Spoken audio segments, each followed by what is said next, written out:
मरले बाए भाऊजी बलमुआ नतिया।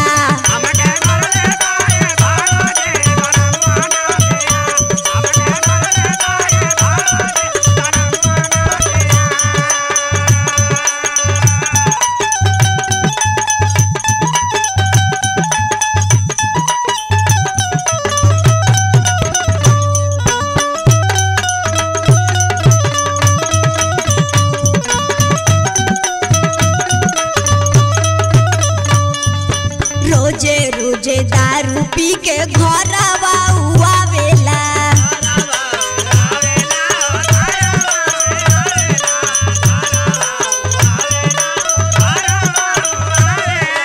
करेला उ हल्ला गरिए से बतियावेला।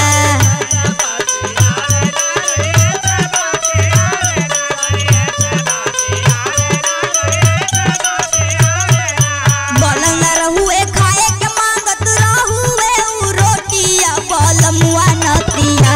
एहो बलमुआ नतिया हमके मरले बाए भाऊजी बलमुआ नतिया।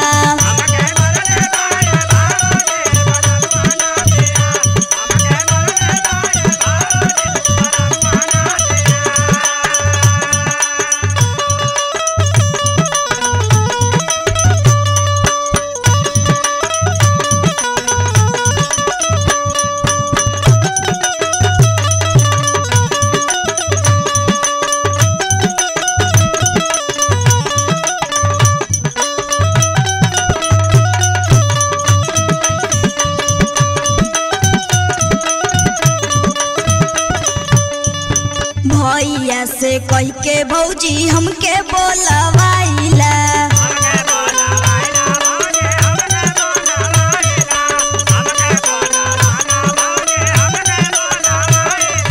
बाबूजी से कह के भौजी दिन धरवाई दाब।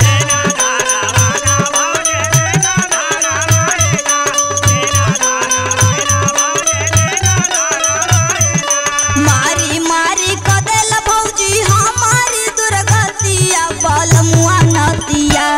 एहो मारी मारी कदेल भौजी हमारी दुर्गतिया बलमुआ नतिया। एहो बलमुआ नतिया हमके मरले बाए भाऊजी बलमुआ नतिया।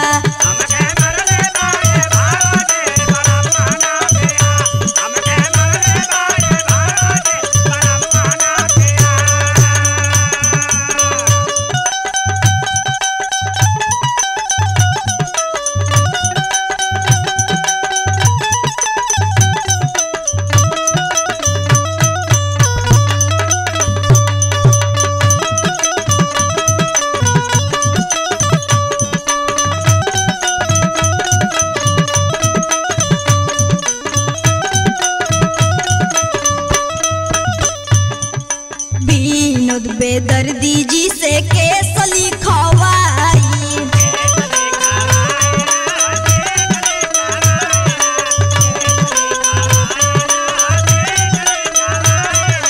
राय साहब राकेश जी के कोर्ट में लड़वाई।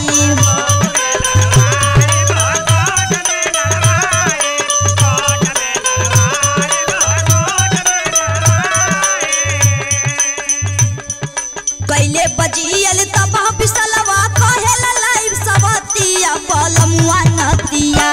एहो कैले बजियल